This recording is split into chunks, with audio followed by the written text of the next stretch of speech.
What's going on, guys? Graham Giuseppe Matthews here with WhatCulture.com. Today, we're talking ahead of MLW Fightland on October 2nd, Philly 2300 Arena, and also airing, of course, on Vice TV October 7th. But today, we're talking with Matt Cross. Matt, what's going on, man? Not much. How are you? Doing great, man. Obviously, coming up on the show on Saturday, airing next Thursday, like I said, October 7th on Vice. MLW Fightland, you, Calvin Tankman, opening round of the Opera Cup. This is going to be a great match. What are your thoughts, feelings, excitement going to this match on Saturday? Yeah, I'm really looking forward to it. I mean, right out of the gate, it's the first time ever. I've been wrestling for 22 years, so it gets increasingly hard to find those first time ever encounters. And they always keep things fresh, new, exciting.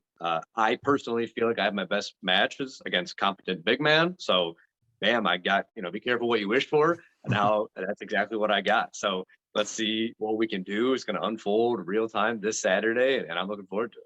Well, let's talk about that, man. You talk about how you've been wrestling for such a long time, and it's hard to come across those first time evers after a certain while, but you're getting those first time evers in MLW right now. Joining the promotion in 2021, is this your first, brush, so to speak, with MLW? Have you worked with them in the past? I was part of, if you want to call it, the original MLW back in like 2003, I believe. Oh, okay. So down in Florida. Yeah. I mean, but who's going to remember that? I mean, we're coming up. So the last time I had worked with them was nearly 20 years ago. I want to say even like Terry Funk was on the show or something. So, but that's sort of representative of my career. It's a guy that's been around, that's sort of done everything. It's like, people will be like, "Oh, I hope you debut in PWG," and I'm like, "I was on their first show ever."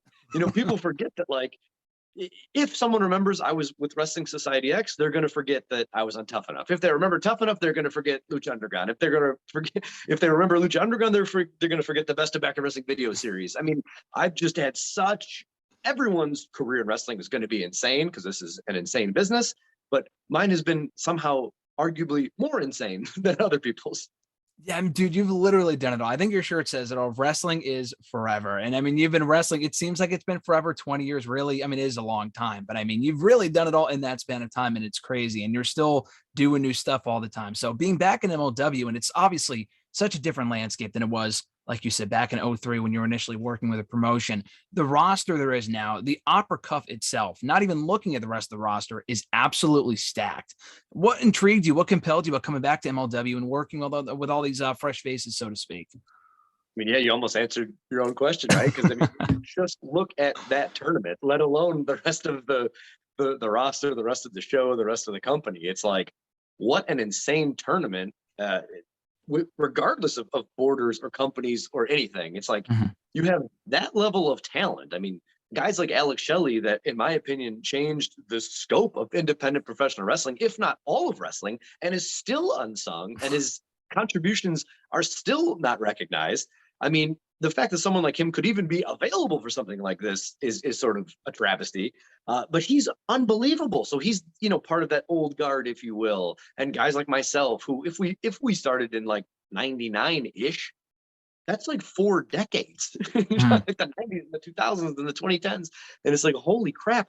And then you got TJP, who, when I met him, he was like a kid. But he was already going to Japan and already versed in this world and a lifer, obviously. So you got these guys like that. And then you have the next generation. You have guys like Lee and guys like Calvin Tankman who are, they're not new skill-based just because they've been doing it less time, but they're clearly like the up-and-comers, the next generation.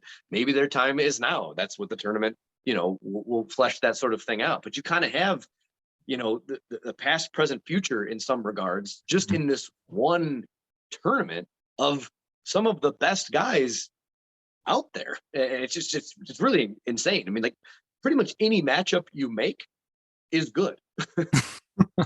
I mean, you hear that phrase like then, now, and forever. That can be applied to this tournament, like not just the best of then, but the best of now. And it kind of all merges together. I mean, people that have been around for 20 years, you talk about yourself, Alex Shelley, still the best today at this very moment, not even like of a yesteryear type of thing, and having wrestling for so long, dating back to the late 90s, early 2000s, with MLW and just the way that it is and how unique the atmosphere is in this promotion compared to others and whatnot. What excites you about currently about this landscape of wrestling, where we are in 2021, MLW specifically? You're joining, in 2021 after it's been around back for a couple of years. Why was now the right time for Matt Krause to be in MLW? There's just so much excitement in wrestling in general. Mhm. Like when I got in around 99 and stuff was like the high point, or the last high point certainly, of wrestling. Yeah. And then I believe like sort of my I'm trained, I'm paid, I'm traveling started in 2001. And that's almost the year wrestling died in some regards. So the entirety of my career, wrestling was on this like steady decline. Yeah, Just that's crazy to think about. Yeah. for decades. So Mhm. I made a way in wrestling's dark ages. And I'd like to think, along with guys like Alex Shelley, that we kept it alive in Yeah. some regards. We kept it moving forward when it was not an exciting or good place to be in a lot of regards. So now it's almost on the back end, if you will, like this reward, this thing Mhm. that we worked for so many years, because wrestling's awesome. I know wrestling's awesome. And now a bigger and bigger portion of the population of the world is starting to realize, holy crap, this is awesome. So for guys like us, where there's excitement around this thing that we have forever been excited about, that's awesome. And to do that with MLW, who's just scooping up some of the best talent and going places. I'm only in wrestling because of ECW. Mhm. So to go to ECW Arena, awesome. To be there with some of the talent that we're talking about, even better. It's just there's just genuine excitement around, again, this thing that we've been excited about by ourselves in a dark corner forever, and now we can almost escape that. Like, I'm a wrestling fan, but I don't want to be embarrassed to be a wrestling fan. Mhm. So now we can sort of come out of that darkness in some regards and be like, hey, let's bring the world with us. Check out this thing that is amazing. And a great way to do that is through MLW, and a great way to do that is through Vice TV, sort of this worldwide brand that we all know and recognize. And it's going to put so many new, fresh eyes on it, because it's going to be the distribution that we need to kind of to show everybody, skeptics, otherwise fans, whatever it may be, that hey, check out what we're doing. Check out this next generation of wrestling. That's such a good way to put it too. I mean, wrestling is fun again, and it's like you're kind of like it's okay to acknowledge that you're a fan or that you're a wrestler. It's like, all right, yeah, come on in and enjoy this product. I mean, there's been some good stuff. Not to say there hasn't been great stuff in the last 20 years, because there absolutely has been. But in terms of just on the whole, the buzz around wrestling, just in general, MLW has been amazing.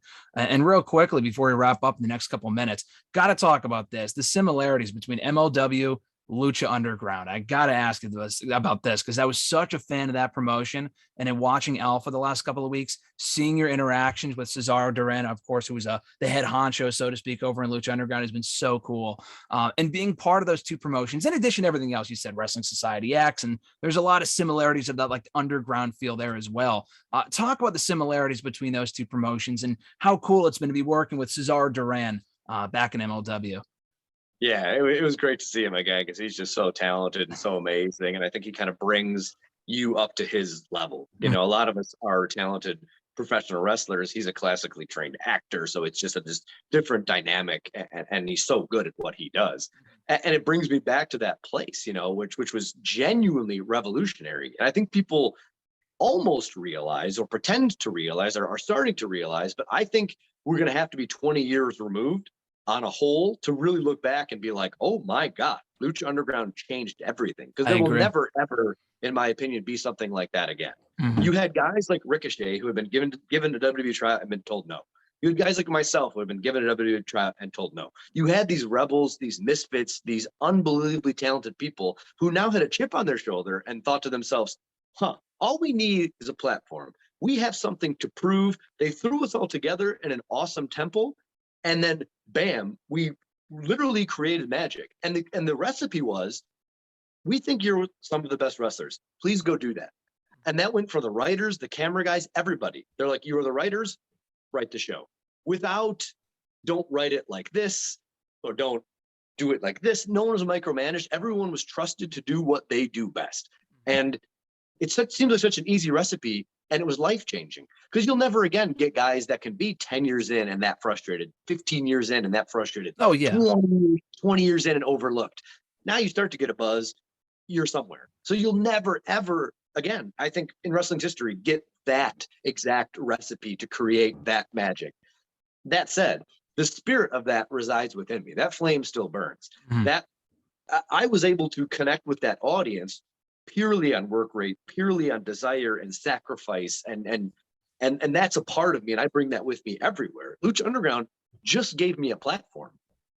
Instead of me, a guy like myself, wrestling in one of 29 countries every single weekend, now we can regularly see him. That was the only difference. And when I was given that opportunity to be regularly seen, people connected with me, and we helped to change the landscape of professional wrestling. So now with MLW and that fire that still burns and that opportunity, now I have the eyes on me again. Now I have that same chance to connect with an audience and do what I do and do all that I know and do something that I've spent the entirety of my adult world in. So it's just so exciting to be able to carry that feeling forward again. Oh, so exciting. I mean, you go back and watch some of those shows. It is a literal who's who of like in wrestling right now. WWE, AEW, New Japan, Impact, and obviously in MLW as well. It's incredible. The impact, I think you put it perfectly when you said that it will not be until 2020, 2030 until we fully realize how revolutionary Lucha Underground was. And we're starting to see more of that with MLW now. That's why I love the vibe of the promotion. And we're going to be seeing more of that at Fightland too.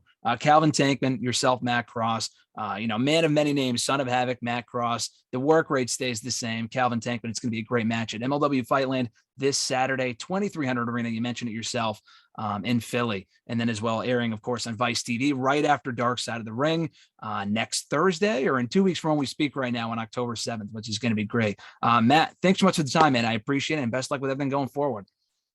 Appreciate you, man. Thank you so much.